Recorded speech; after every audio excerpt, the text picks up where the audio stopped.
As issues of consent and sexual harassment dominate headlines, the Girl Scouts are putting out a message. It comes ahead of the holiday season, and it tells parents not to force children into hugging relatives or friends. The post is titled, "Reminder, she doesn't owe anyone a hug, not even at the holidays."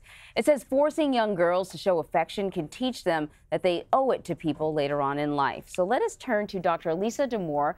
She's a psychologist and the author of the book Untangled, Guiding Girls Through the 7 Transitions into Adulthood. Doctor, thanks for joining us. When I read the title of your book, I have a 6-year-old, and at times it feels like she goes through the 7 transitions, at least through teenagehood, all at once. But that's another conversation we'll have. Let's talk about this. I found the post really fascinating, this concept really fascinating. I remember as a little girl being sort of pushed, nudged, go ahead, hug your father's friend. He hasn't seen you in a long time. And thinking, but this person's a stranger, I don't know them. And I think this happens, you know, it's sort of cultural. We do it all the time. For those who are not familiar with this movement, explain what it is. Sure. You know, I think a lot of parents are looking at the national conversation about sexual misconduct and feeling like we need to be having conversations with our kids, but we're not sure what those conversations are. And so I think what the Girl Scouts did is they gave us a good way to get that conversation started. So a first step in that conversation is to say to kids around the holidays, hey, you know, friends and family are coming over. How do you like to say hello? Do you like hugs? Do you like kisses? Do you like high fives? You get to decide what's comfortable for your body.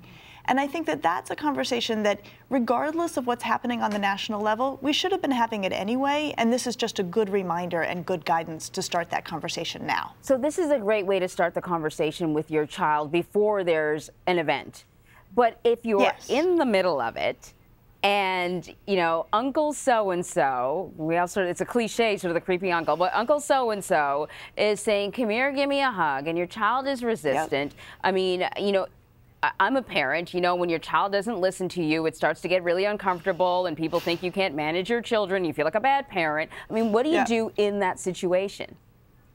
Well, if you've already had the conversation and your child says, you know what, I'm not a hugger, but I do like high fives, then I think that's when the parent can step in and say, you know what, she's a high fiver. Here, show her your exploding high five. What do you like to do?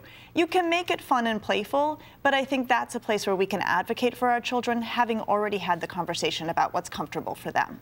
That's really good advice. So, you know, the Girl Scouts are sort of behind this, but clearly this is not just about girls, it's about boys as well. Boys are put in those positions as well. How do those conversations differ, though? I don't think they differ much at all. You know, I think that when we're talking with kids about consent and boundaries, we can say to sons and daughters, you have a right to decide what's comfortable for your body. Your body is private. There are parts of your body that are especially private. And that's where we can say, usually those are the parts that are covered by a bathing suit. You know, so that might be the only part that's a little different, boys to girls. But we can say, if anybody wants to touch or look at the private parts of your body, say no, walk away, tell a grown-up. And you also need to respect everybody else's privacy too. Those are conversations we need to be having across the board. So some people may hear this and go, oh my gosh, this PC stuff. Are you kidding me? Making your daughter, you know, hug Aunt so-and-so or Uncle so-and-so? How is that, years down the road, going to give them some complex about how to behave with other people? Just like break it down for us, pull it out, something that happens at 6 and the impact that it has at 16 and 26 and so on. Well, I think that what's so nice about starting this conversation in the kind of child-sized version of do you want to give a hug is that it lays the groundwork for later conversations. You know, that's the conversation we're having with our 6, 7, 8, 9, 10-year-old. Then when you have an 11, 12, 13-year-old, you build on that conversation to the next step, which is, okay, you're beginning your romantic life.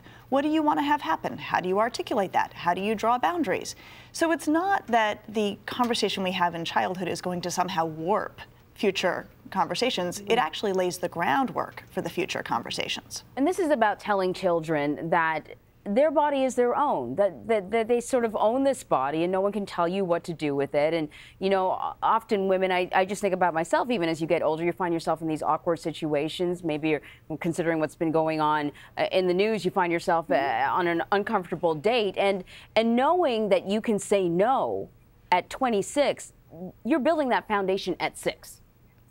Absolutely. And part of what's so difficult about these situations is that they often are very uncomfortable. They often involve an abuse of power. People often do feel frozen in these situations, which is why these are conversations we have to have early, we have them repeatedly, we build on them over time. Because if a child or a young adult or an adult were to find themselves in a situation where somebody else was trying to violate boundaries or abusing power, those are very hard situations to be ready for. So the more we've talked about them in small bits over time, the better that's going to go. Right. You're not being rude. It's okay to know what your boundaries are and let other people know what those boundaries are. Dr. Lisa Damour from Cleveland, thank you so much, doctor. Sure. Glad to be here.